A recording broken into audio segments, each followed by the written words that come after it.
You didn't hear it from me, but in 2026, a great product will be the entry, not the edge. Operators pick up the vendors who make it obvious why they matter and why they should get your money. Today, we're gonna cover a simple founder-led cadence that keeps you top of mind, when to use proofs if you can't show logos, and the small mistakes that make you look like everyone else, like those vague LinkedIn claims, and spending big before the basics are ready. Today's guest is Manesh Palli, founder of 10X Brand, podcast host, and a pro at cutting through those lookalike pitches. With him, you learn how to stand out without burning money, especially when you're still not there yet. As always, I'm your host, Victor Julio Coupe, and this is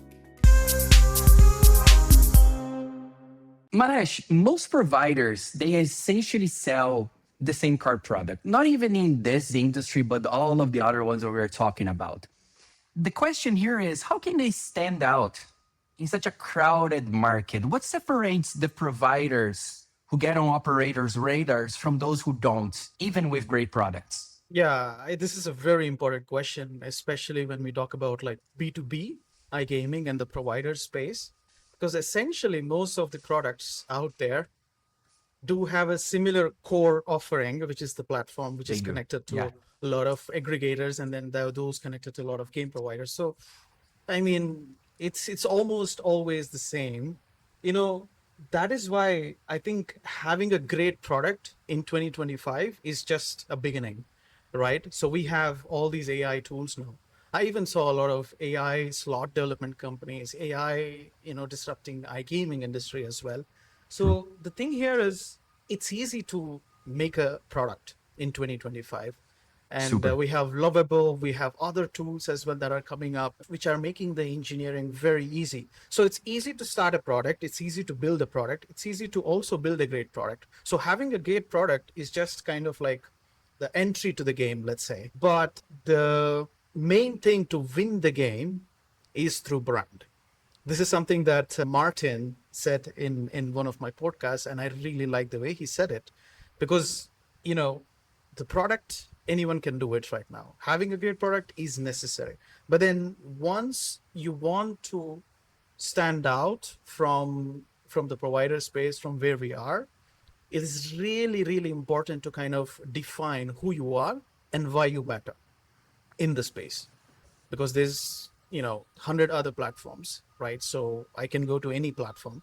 Why should I actually take services of, I don't know, Manish platform, right? Why is Manish platform important? So it's really important to come up with a very unique point of view. Is it that I'm better than others? If so, in what way? Is it my Mhm. approach is different?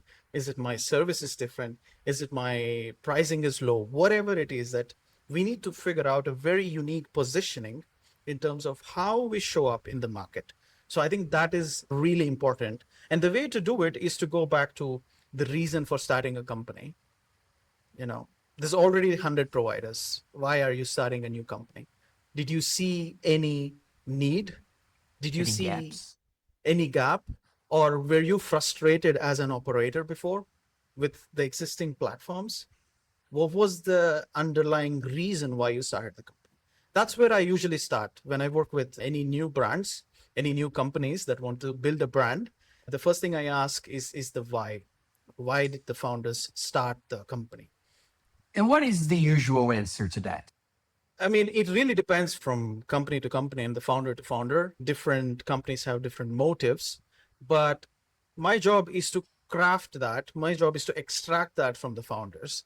We can be very generic in this process, and they can say, Mhm. yeah, we are better, we are cheaper, these kind of things, but Sometimes that they will don't even not know work out. why they're starting it out. Sometimes they don't even have the clue. They just and that's super normal, natural, and expected. Some people they're meant to build, some of them are meant to scale, some of them are meant to be there.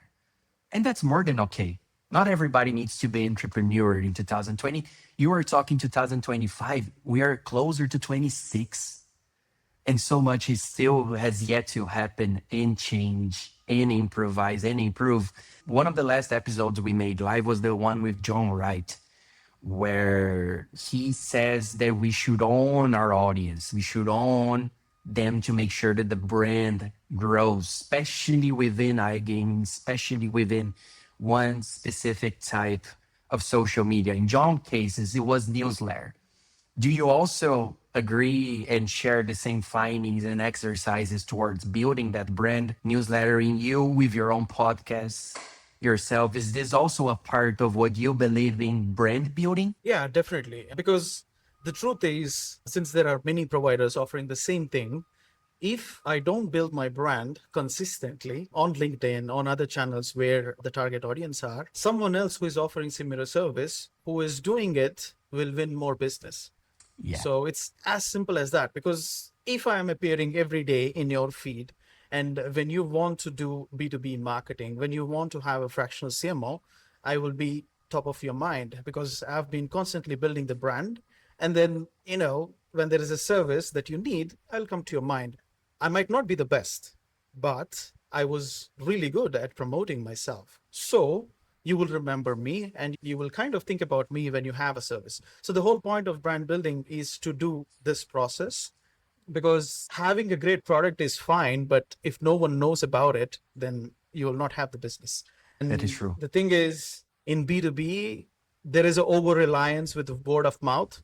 I see even companies that are making 10 million in revenue, that have like 100 million in revenue clients, still focus only on Hmm. word of mouth and referrals.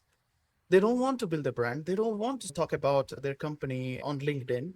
And that's definitely a mistake, because tomorrow they might become very irrelevant very soon. Can I bring you a view that I heard and even talked to you about in one of the events that I've been to this year, which was an iGaming event? Mhm. Some people were asking me why affiliates don't build a brand, especially for unregulated casinos and unregulated markets. And my reply, my answer, which I think is indeed one of the valid ones, but I wanted your opinion on it first, is that sometimes they don't even know if they will be around in 6 months to even build a brand today. Especially when you're working with unregulated casinos, there might be a chance that they won't be around. There might be a chance that their name will change. Is that even an issue that they consider? Or is there something else altogether happening that is not this which I just told about? Yeah, I think that's definitely true. And in addition, what you mentioned, I like what you mentioned regarding unregulated. I think that's the key word we Hmm. need to focus, because since it is unregulated, building a brand might backfire because, there True. might be reputation issues. So Yeah. it is the nature of the industry. And some people don't want to be visible because they don't want to say that they are doing something that is not completely legal, right? So that could be also one of the other reasons from my understanding. And also with certain people within the industry, when I attend events, I get curious, like, hey, why are you not building your brand? Same. What's your logic? And they're like, oh yeah, well, I mean, we are sufficient, we have enough business, we make XYZ, and we get leads every month from our contacts. I was like, sure, okay, as long as it works for you. Yeah. Yeah. Again, as I was saying, not everybody wants to be a Fortune 500 entrepreneur, and that's okay. We also have to consider that as marketeers, not everybody's looking for that last straw of scalability. Yeah, yeah, definitely. Because the marketing's job is to elevate what is already available. If there is no good product, if there is no team, marketing can't do much. Like, No, I've worked no. with great companies, I've worked with the other side of the fence as well. And marketing is just like enhancement of what you already have within the market, right? So it's really important to also pick the right projects which we need to work on, because otherwise, without a great product and a great team, it's hard to Nothing will market. happen. It is, that's true. So let's focus and talk about the other side of the coin. When you look at these providers who successfully attracted operator attention, what are they doing differently with their messaging and brand presence? We were talking about what people are not doing. Is there a common mistake that you see these providers that want to scale up, that want to brand themselves up doing that they shouldn't be doing at all? I think the most important point is to establish a clarity in your message and have a very unique point of view about why you exist. This is the starting point for everything. So you need to really define what is your unique point of view. Mm-hmm.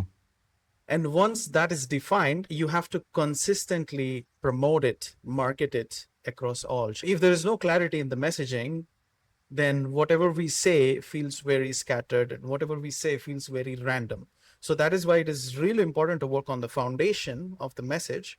And then once the core message is there, core point of view is there, then you can market it consistently. This is what some of the providers I see who are winning big, they do it this way. They say only one thing, but they say it in 10 different ways across 15 different channels and without, missing the consistency. So, because we are human beings, we need to see something multiple times to be able to kind of recall what people are, what things happen, and so on. So that's the first thing. And for me, the biggest mistake the companies do is not starting marketing soon enough. They rely on events, 50K on an event stand, but they don't work on creating a unique positioning and creating a unique brand. Because what is the point of spending 50K on a stand if you don't have a unique positioning and if you don't have a strong visual identity? So this is my point, and this is a big mistake because the foundations should precede before actually going and doing any sort of campaign. So True. that's like the really top mistake that I see from many providers. And the consequence of that is you look like everyone else. So when you go to any events, you look around, everyone is using the dark stands. Everyone is using The innovative, Neo. leading, number one. We are the XYZ of ABC. Same thing, generic. And during SBC Lisbon, which just happened a few months ago, no, it was actually last month, two booths, in my opinion, stand out pretty well. The first one was Endorfina. And Endorfina, they know how to do their marketing. They always have nice things, nice treats. They always have nice ice creams as well. And Endorfina, they went for a Baywatch theme this year. So they were all wearing beach clothes because of Lisbon, because of Portugal. And it stood out. People will still remember Endorphin as being a game provider that has a nice marketing. The other one, which I met in SBC Lisbon, I wasn't aware of their existence before, is a company called White Label Casino. As the name suggests, they are a platform, they are providers, but they have also at the same time, they have a very basic branding, which is, how can I say, pointing it out that they are a white label company. So this is all their branding. They don't take ownership of anything at all because they are a white label company. This is good. This is nice because it sticks to my mind. And the other part of their branding is everything is orange. Even have here their pen, for example. Everything orange, books, booklets, pens, stand, website. So one way or the other, I will always remember White Label Casino as well. And I think this is what these companies are looking for whenever they, for example, reach you out. Like, hey, Manesh, I want to make sure that I stand out in SBC Lisbon. I don't want to be another game provider with 204,000 games and APIs already connected, because that's the bare minimum, I believe, nowadays. But Absolutely. you did mention something a few moments ago, which was about the events themselves.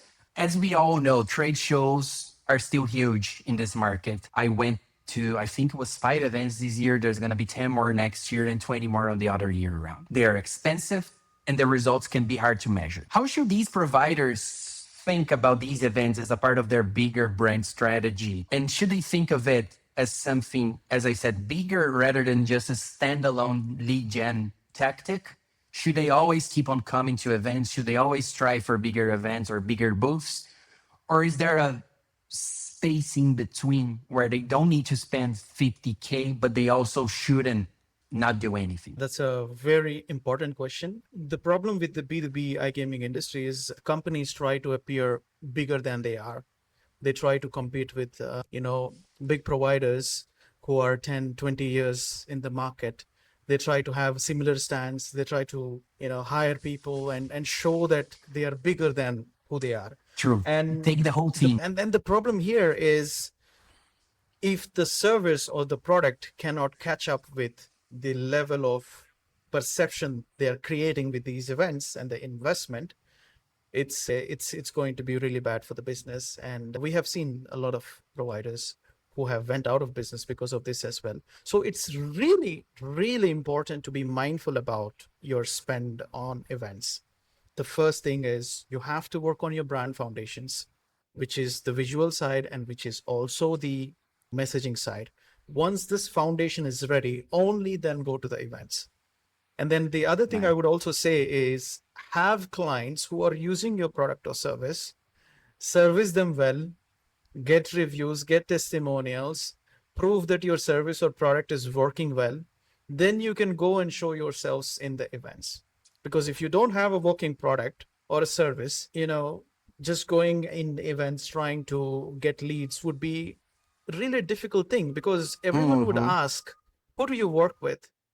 How True. many clients do you have live? This is the usual thing people, True. prospects would ask. So it's really important to grow lean in the beginning, invest in proper brand foundations, and work with certain networks. Working with referrals in the beginning for the first 5 clients, or even for the first 10 clients, is fine.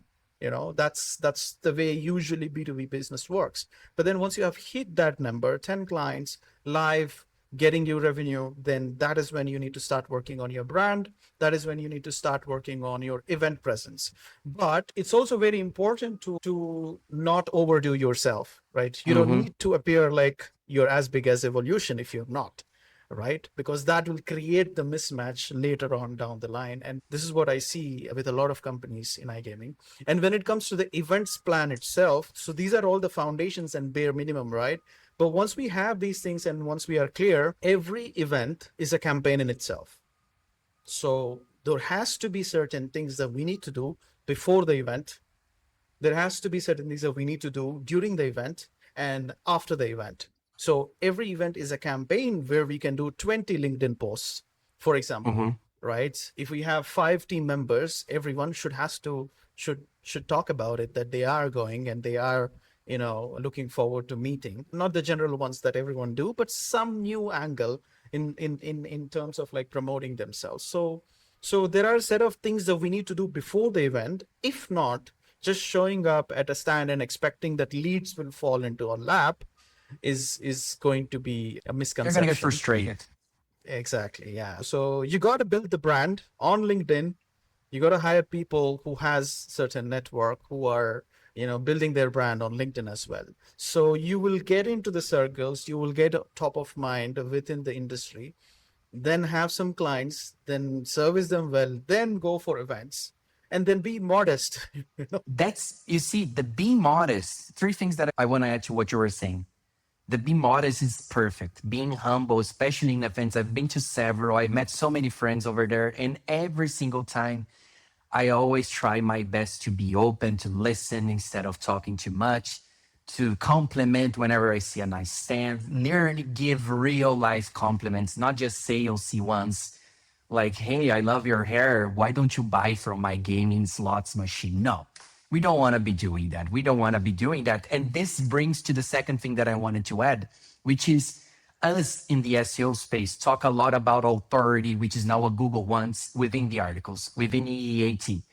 Google wants everybody to write the things with authority, not with AI, not with something that was generated. And I think like more people and companies should see this not only within the SEO spectrum, but for life as well. Be an authority of your own self. Be genuine. Be somebody that people naturally want to talk to. If you even try doing that, that by itself will already bring, I'm not going to say customers, I don't want to promote or even promise anything here, but it will raise the chances of you getting into that meeting. Now, something that I wanted to ask you about what you were saying, which is about testimonials, use cases, for example. I've also heard some companies, some iGaming companies, maybe the providers even saying that they are afraid of sharing who they're working with because the market is so over competitive that somebody will see that as a challenge to steal your customer away from you. Have you ever had a conversation similar to this, to which I'm saying right now? And if so, what is your view? What is your response whenever an operator, a customer has the same issue or fears? Yeah, and the first thing obviously is the legal and compliance matters. Let's say if there's a contract between these two companies that restricts company A to share this information about company B, yes, they cannot share, and it's completely contractual. And in most cases, the iGaming agreements are built this way to protect themselves. True. because also operators don't want to be seen on certain websites. So that's one point.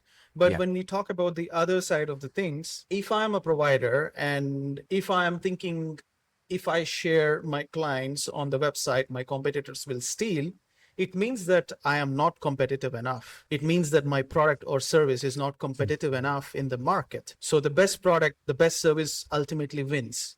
You can't do much about it because it is the marketplace, and whoever has their best thing, they will win the project. So even if I show the web, my clients on the website, or even if I don't show, it's really not in my control if I'm going to keep that client or not. What is going to Yeah. define is how I provide them the service. If I'm providing them very good service and they are satisfied with everything that I'm doing, there is no need for me to like be worried about anything else. Competition doesn't matter if I am authentic and if I'm providing 100% dedicated service to my client. That's a good one. I'm not even going to add anything because I agree 100% with every comma that you just gave here. What are, in your opinion, the biggest marketing mistakes you see providers make when they're trying to reach set operators? We're talking right now about not losing your customer by exposing yourself and promoting yourself. So, talking about the mistakes, the other side, if you were advising a provider, starting Mhm. from scratch today, what would you tell them to focus on first? I think this is the closing question I have for our show. Yeah. So LinkedIn is very important.